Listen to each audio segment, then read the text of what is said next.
Hi there. Before you start listening to our podcast today, we'd just like to let you know that during editing we realised we had a massive technical issue and the sound is not as high quality as you may have come to expect from us by now. We apologise for this instance. It won't happen again. Thank you for your patience. Hello and welcome to podcast 28 from Football-Oranje. I'm Michael Statham and I'm here with podcast regulars James Rowe and Michael Bell to discuss everything Dutch football.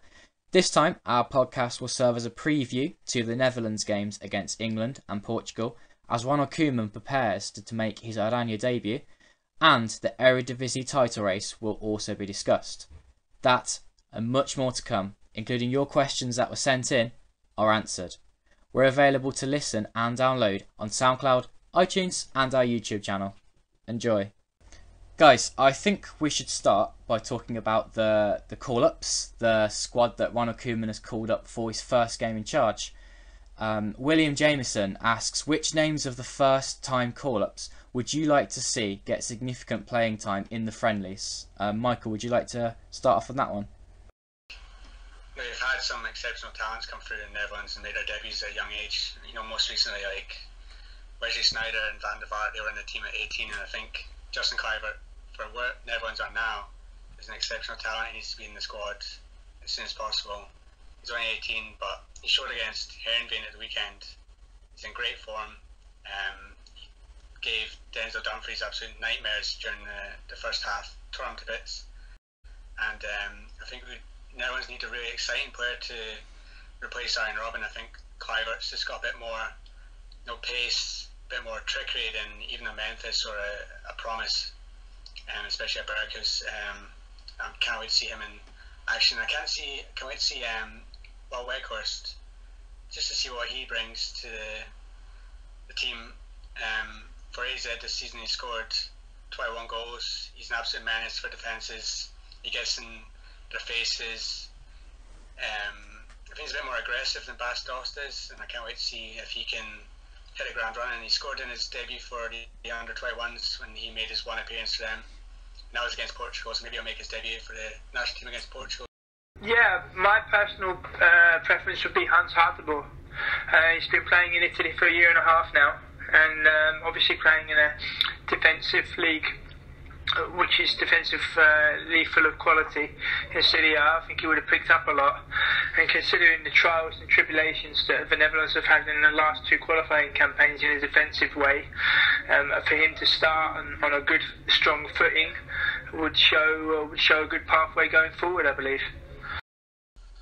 I agree with that. Hans Hartebo is a great right back, and I hope that he does get some more minutes for the Netherlands.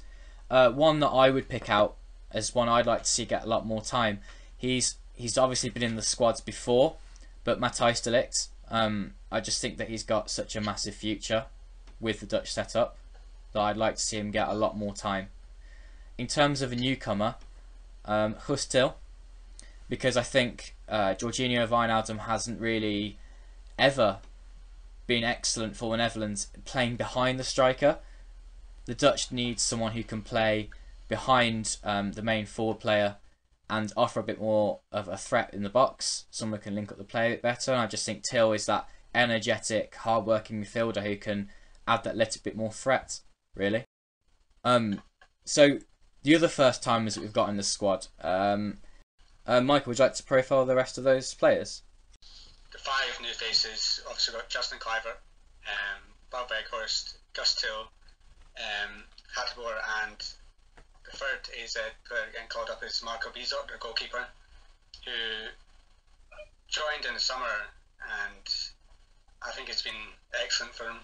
He had a good game against Feyenoord at the weekend, made a few good saves, one exceptional save from Jorgensen in the first half. He's just been a very steady goalkeeper, and I think he's been showing at AZ finally in his career that he's ready for the national team. He came through Ajax, he went to Groningen, went off to Belgium for a year, Genk, back in Holland with AZ, and I think he's having the best season of his career so far, and he definitely deserves to be for a choice in the moment. I think Zoe and Sillissen will be ahead of him, but he's a good backup to have. Michael, I'd just like to go back to the point you made about Bas Dost. Do you think that realistically, Wout Weghorst is someone who can be better than Dost and can play a lot of games for the Netherlands. Is he the best option that the Netherlands have got up front at the moment? Because I have my doubts. He's mid-20s now. He hasn't got much more potential left in him. He has got a move to a big European league perhaps to look forward to. I think he's probably a bit better than the Eredivisie has to offer now. But unless he really succeeds in another European league, I'm not convinced that he can score the goals that the Dutch need to beat all the opponents that they will face. I think Bas Dost will just have that little bit extra quality, having played in a more demanding league and proven himself in the Portuguese league, scoring goals for fun. He's almost got a rate of a goal per game. Do you think that Weghorst is better than Dost? Better is difficult to say, but I've never really been sold by Dost in a Netherlands shirt. I just don't think we've ever played to his strengths, so maybe Koeman will play a more direct game, which would help with Dost. I mean, you need to get more crosses into the box for Dost to be efficient. It's the same with Weghorst. He's tall, he's strong, he likes to hit the ball, and he does miss a lot of chances for his head, but I just think he's got something that gets under the skin of the defence as well. I want to see some fight. I don't really see that with Dost. I don't see him bullying defenders. I think with Weghorst, he's going to give fouls away. He might get a yellow card here and there, but he's going to rile defences, and I don't think Dost has got the aggression to really wind up defenders, and I want to see that from Weghorst. I don't think in the future he's going to be the number one striker. I think once Vincent Janssen comes back, if he starts scoring goals again, then he's automatically, I think, still at this moment the best choice Netherlands have until some of the younger generation come through. I even think Luke de Jong is a bit unlucky to miss out. I think he's been okay for PSV this season. He scored that wonderful overhead kick. But I just want to see Weghorst in action. I know he's probably not the best striker in the world. He is midway through his 20s, but I think given the chance, he's confident. 21 goals in 30 games for AZ this season, 9 of those in cup games. I just think he might offer something up front that we've not seen so far. Just to add to that, I think that Weghorst has come an awful long way. I mean, this is a striker who spent 2 years at Heracles, where he only managed to score, I think, 20 goals in about 65 appearances.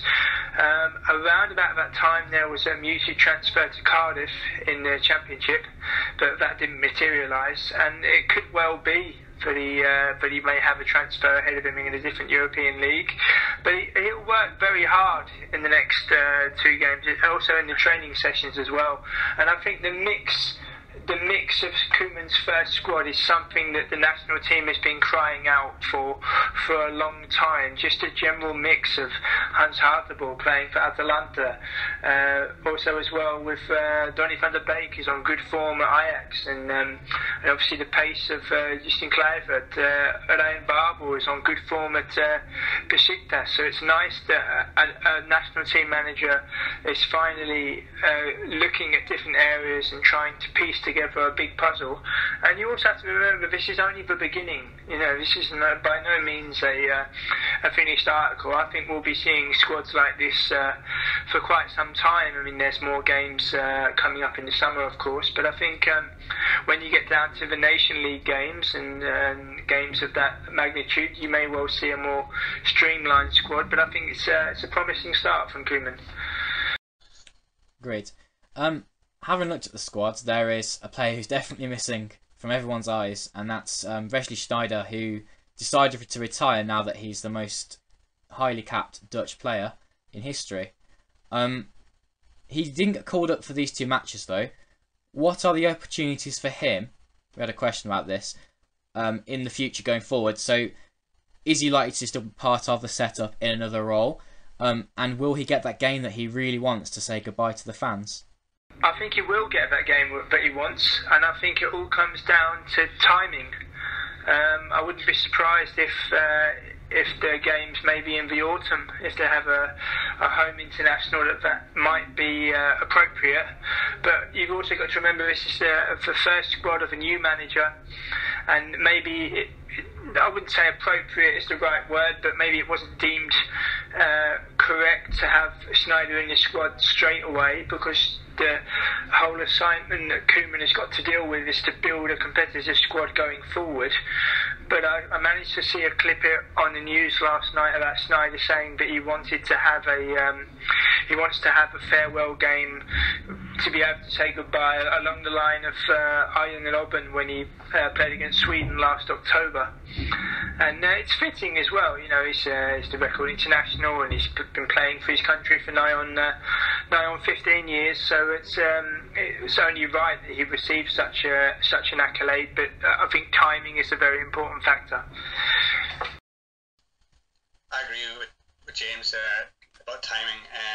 You got to look at it as Koeman's only got maybe 4 games to prepare for the Nations League, and if we all make it about Sneijder and a farewell, then what's he really going to learn going ahead to those games against France and Germany? I think after they're done, arrange a friendly for him, organise it with a club that he wants, or even whatever nation he picks. It could be Germany, it could be Spain. Played in Spain, you might like that.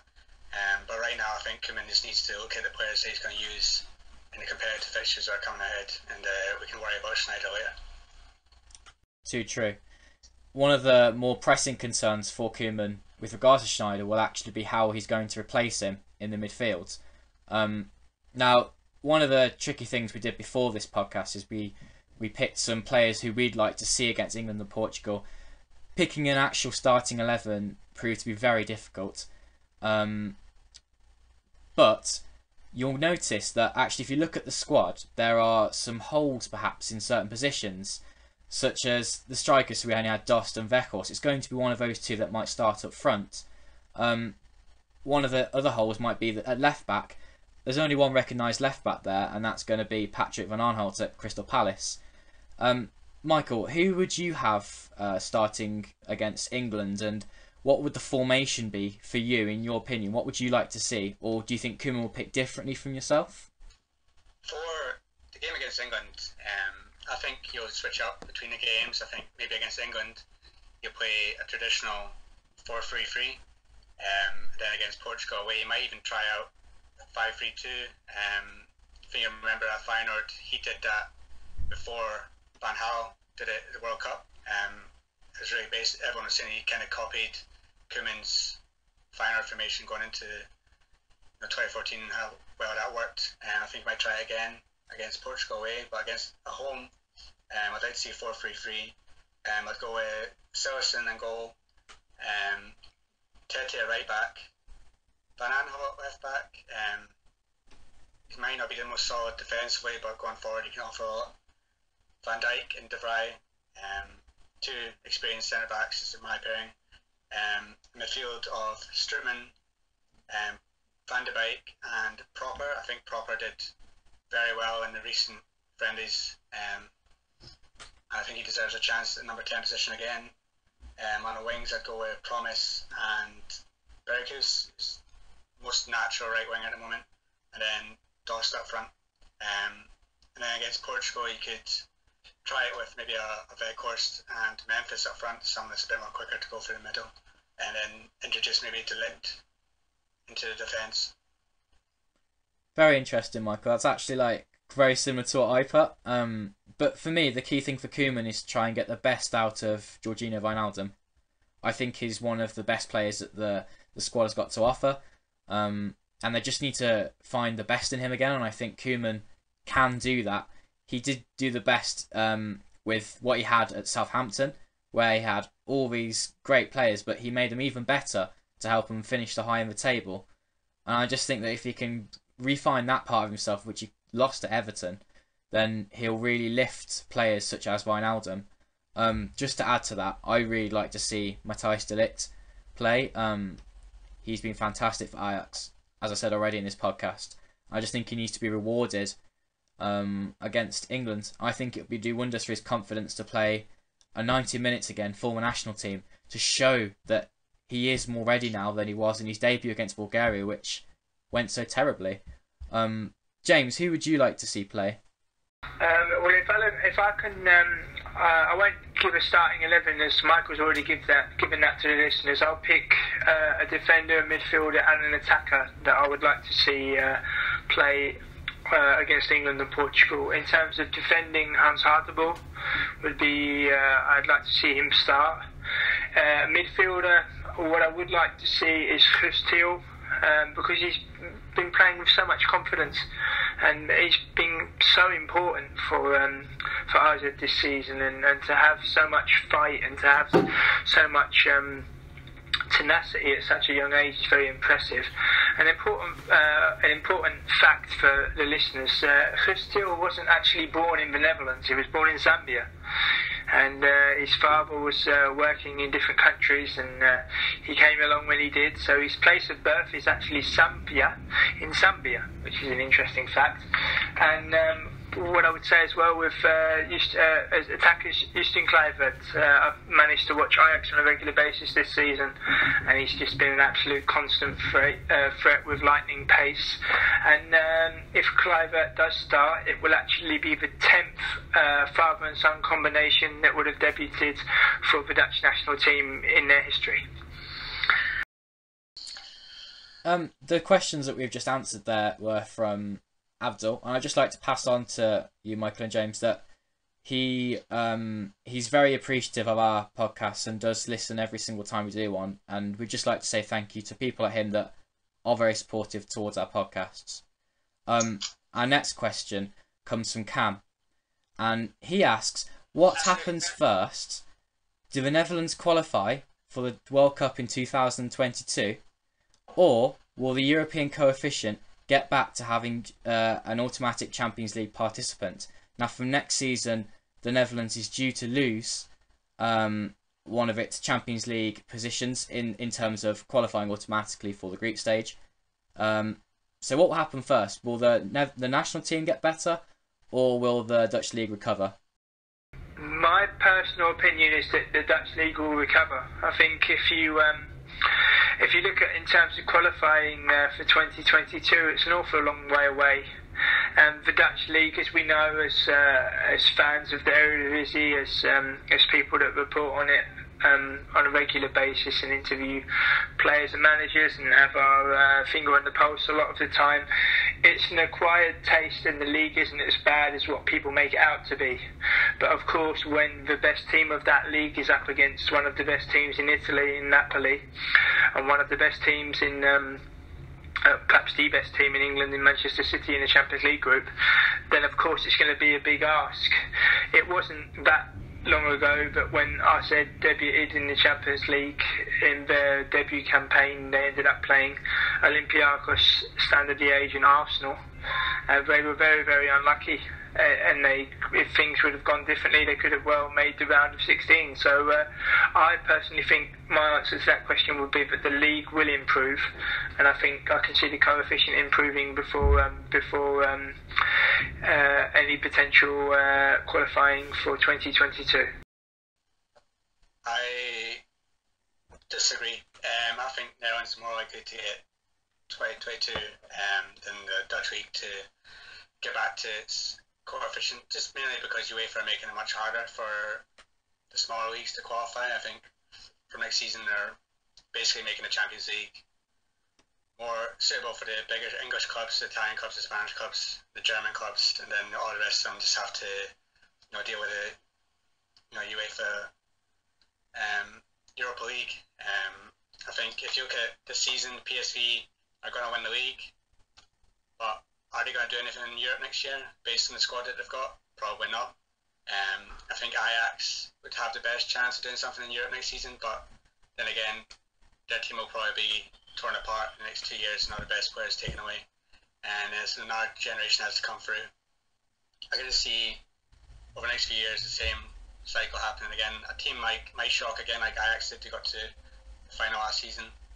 But when it comes to the Champions League, where it really matters, I just don't think Dutch teams have the resources and the players to match the big boys at the moment. And I think the Dutch national team, these young players are coming through now, they'll go to bigger clubs, and the national team will steadily get back to what it was. For the likes of Kluivert, Bergwijn, Till, I just can't see the Dutch clubs going even to knockout stage of the Champions League in the next few years. I have to say, I'm in total agreement there, Michael. Sorry, James, but I just think that it's right with what UEFA are doing. Perhaps if they hadn't changed, there might be more of a chance of gaining back that automatic Champions League place. But now the new rules just make it so much more difficult that it's so unlikely to happen. And yeah, I think you will get the occasional shock. One team might make it to the quarterfinals, semi-finals of a European competition, but as it stands for next season, there won't be not even one automatic representation for the Netherlands in terms of the Champions League nor Europa League out of the 5 teams that will qualify. So all 5 will have to go through some sort of qualification to get there. And then all of a sudden we're left with a situation where we had this season where only 2 teams made it through. They were already there automatically, but my point is we're likely to see the Netherlands struggling once again purely because of not having enough representatives there. They always struggle in the summer qualifying, and that's mostly because teams such as Ajax lose all their key players and are left with the bare bones and a young squad that has to go again and develop before they become that strong team. It's just so difficult to do now to really maintain a challenge in Europe. So that's why I think it'll be a lot harder. Obviously, we are a panel, and everybody is there to disagree and everything. For me personally, the gap between the European sides is getting smaller and smaller and smaller year on year. And I think regardless of nation and regardless of the size of a club, I don't think that the ignorance of certain countries and certain clubs are helping in Europe. Like, for example, after the Champions League group stages, the English press was banging the drum that the English teams are back in Europe and all five have a fantastic chance of reaching the quarterfinals, and only 2 managed to get through. Again, people far too early counting their chickens, and chickens coming home to roost. And especially in the case of Ajax this season in the European games, I was at the home matches for the games against Nice and Rosenborg, and they were extremely unlucky in both occasions, especially in the match against Nice, because they were 2-1 up going into the closing stages, and although Nice were pushing, Ajax had a couple of chances, and by the same token, one of those chances could have gone in, and they would have been playing at the very least the group phase this year. So it's obviously the gap is getting smaller between certain nations. I can understand both your points about UEFA, but the fact remains that it's tournament of football, and you will always get surprises. You can't manufacture it in such a way that you're always going to get in terms of the 4 countries and the 4 leagues they've decided to protect, if you like. That will only bring you so far, and that can't carry on for years on end. I mean, I've spoken to football fans during the course of this season, and quite a lot have been disinterested in the Champions League, where it's always the same teams all the time. I myself, obviously my team's in the Europa League this year. I find myself watching more Europa League football than Champions League football this season, but it makes a nice change. It's nice to learn something that I didn't know, or to watch different types of teams. I find that very interesting. I'd like to go back to the point about the World Cup in 2022. As we're likely to see a lot of the players that will be coming through by that point in 4 years' time, they'll be coming from the Dutch under-17s, and they've recently qualified for the Euros tournament, which comes this summer, being held in England. Hopefully we'll have some good stuff for you on our website, all about that competition when we get there. Now, with the under-17s, I'd just like to offer the floor to you guys. Who do you think are the main players of this squad, and what do they owe their qualification down to that perhaps the senior side can take from it? Key players, the captain, Chelsea forward, Dijsson Redan. He was in exceptional form, scored 3 goals in 2 games. Had to go back for the Youth League game against Real Madrid, scored twice in that for Chelsea. He's an exceptional talent. He's only 17 years old, but he's already playing for Chelsea's development squad, which is their under-23s. You worry about how he's going to get first-team chances at Chelsea if he's going to get loaned out. But right now, he's probably the best young talent in Netherlands under-17s have. There's also the Izer Akmar midfielder, Kenzo Hoodmine. He's also very highly rated in Akmar. He's actually on the bench tonight for the under-23 side in the Eerste Divisie. He'll be probably making his first team debut next season. He's now one to watch out for. I think there's 2 or 3 that could do big things in England this summer. Yeah, it's going to be a really exciting tournament. And they're coached by Kees van Vonderen, who's not the most experienced manager, but what I can say about him is that he's been picked up by Koeman to help manage the senior side for these games coming up. Hopefully he goes back to the under-17s to lead them in the competition this spring. But yeah, maybe he's only 49, very young manager, and he's hoping to bring a bit of that youth side to the setup, and maybe he can bring through some of these under-17s to the senior side. Let's take some predictions for the Netherlands-England game, as it's coming up this Friday. So, Michael, what do you think the score will be? I think it'll be an entertaining game. I think definitely both sides will score. I think looking at the England squad, I think they look a bit weak defensively. They've got a very strong attack. I can see Sterling, Jimmy Vardy with their pace troubling the Dutch defence. But I'm going to go very entertaining 3-2 win for Holland. And James? 2-1 to the Netherlands. I think they'll go 2-0 up, and I think England will pull one back. So I would say 2-1 to the Netherlands. Yeah, I think the Netherlands will score first. I think there will be goals in it. Both teams to score, definitely. But I think England will grab a late equaliser. I don't think it will quite last. I think Koeman will be keen to play some of his more peripheral players, and it could lead to a bit of unrest, and England might find a way back into the game. So I'm going with 1-1, or maybe a 2-1 win for England. I think a key miss for them will be Harry Kane. He's not going to be in the squad at all. Only Marcus Rashford or Jamie Vardy can really offer that threat. So I'm thinking it'll be tough for England to find a goal. But the Dutch are far from settled in terms of their own defence. So I think it will be 1-1 or 2-1 to England. Okay, we have one last question, and that is from Ajax Almaty. He likes Ajax, of course, and he would like to hear about the recent happenings in the Eredivisie. Ajax and PSV, the title race is going crazy at the moment. We've had all sorts of ups and downs. Current state of play, Ajax is 7 points behind PSV going into the weekend. We are recording this podcast right before the weekend. Is it a one race already? Have PSV sealed the Eredivisie title? I know PSV got hammered last week 5-0 off Willem II, but anything that will be a wake-up call. I think they were shambolic defensively that game. I don't know if we'll see Derek Lucassen getting a game anytime soon. But I think they'll learn from that. They've got a couple of easy home games coming up. I think they'll steamroll them. And then I don't think Ajax have enough games really to pick up, like a 7-point swing. I know they face each other before the end of the season, but I think it's just going to be too much. And the thing about Ajax is they can play well one week, but they've also got a slip up in them. So I think they'll also drop points for the end of the season. I can't see them going from now to the end of the season without dropping any, which I think they would need.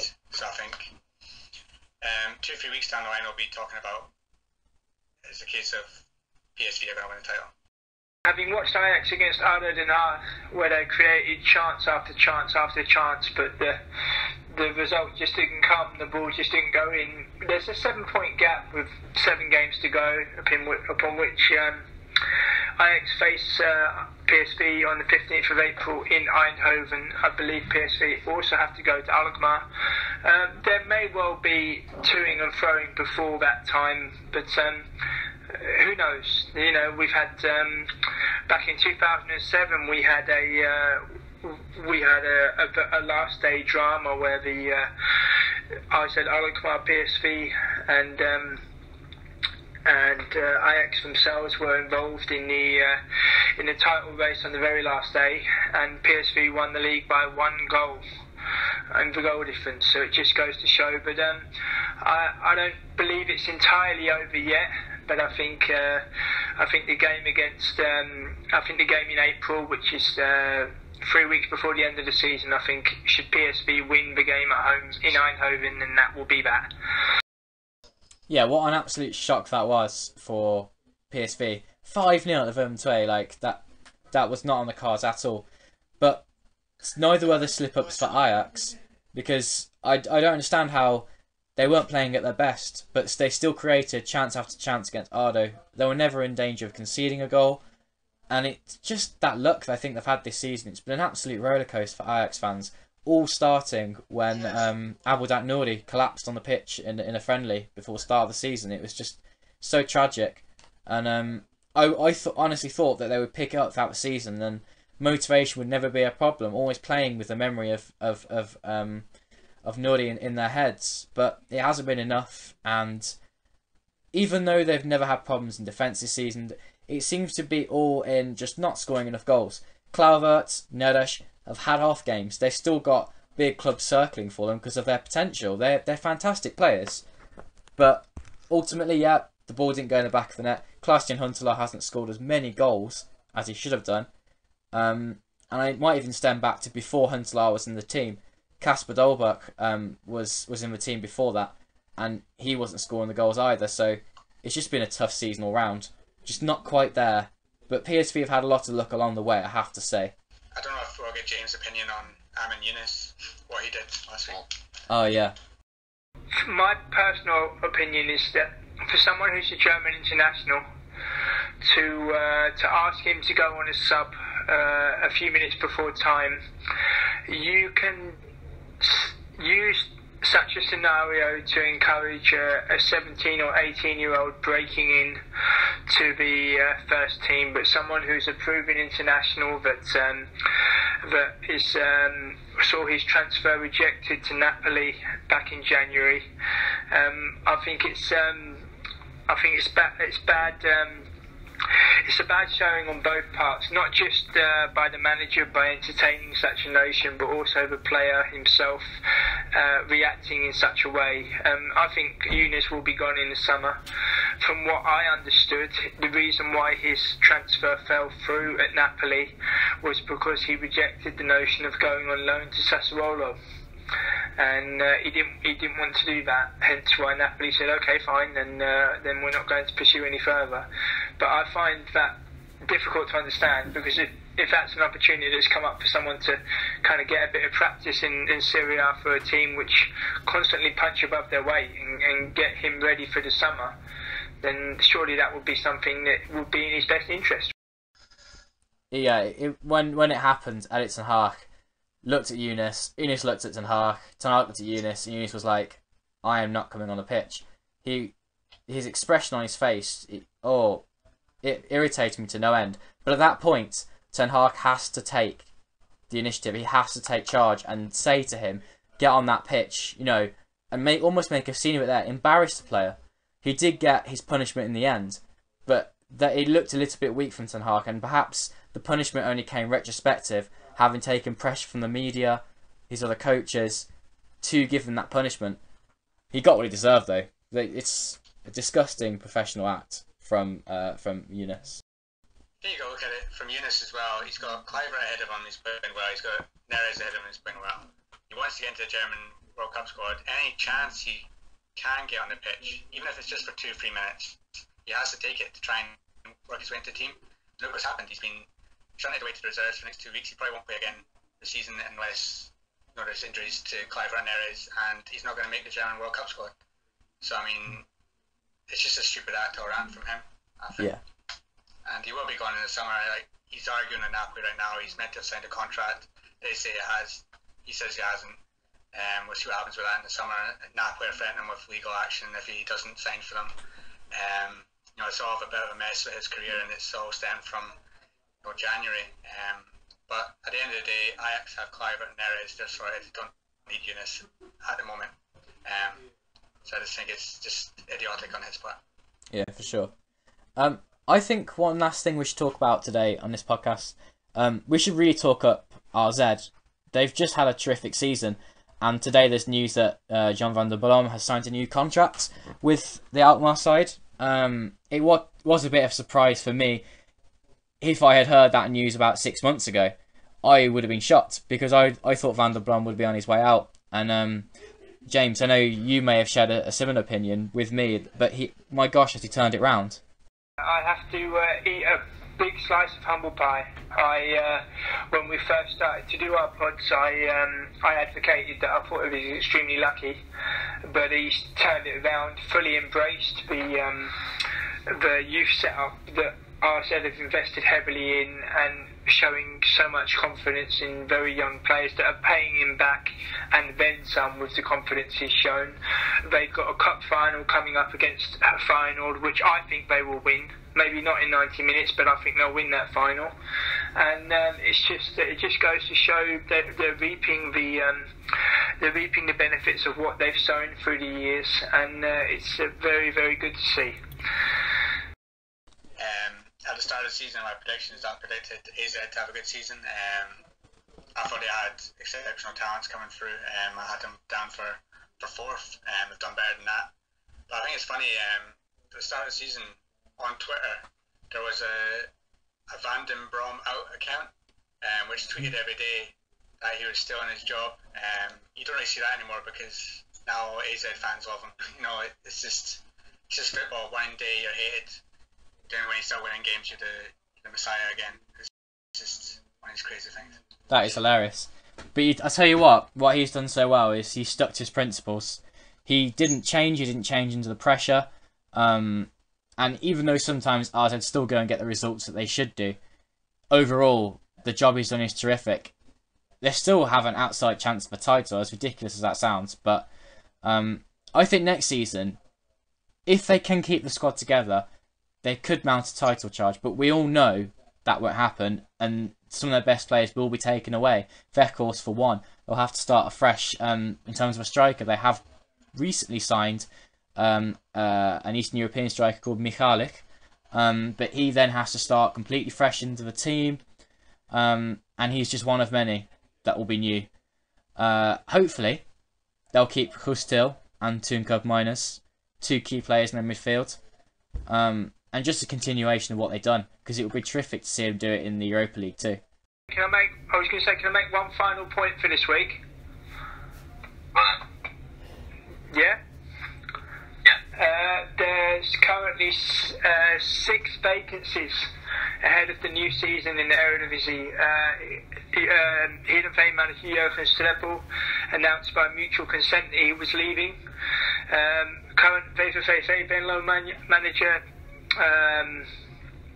Maurice Stijn has confirmed that he has been approached by another club, but he doesn't want to say which club, because the most important thing is for him to avoid relegation with VVV Venlo, and maybe then there'll be some movement in that respect. Leonard Slutsky, the old manager of Russia and Hull City, providing he receives a work permit, will be the new manager of Vitesse. So it will be a big managerial merry-go-round in the summer. I think it will be very, very interesting. It will breathe new life into the league, and it will keep us as a site very, very busy indeed. Thanks to all listeners for listening this evening. We really appreciate it. Feel free to retweet, follow and like all content, and any questions that you might have in the future, however vague, however off the cuff you may feel they are, feel free to send them through.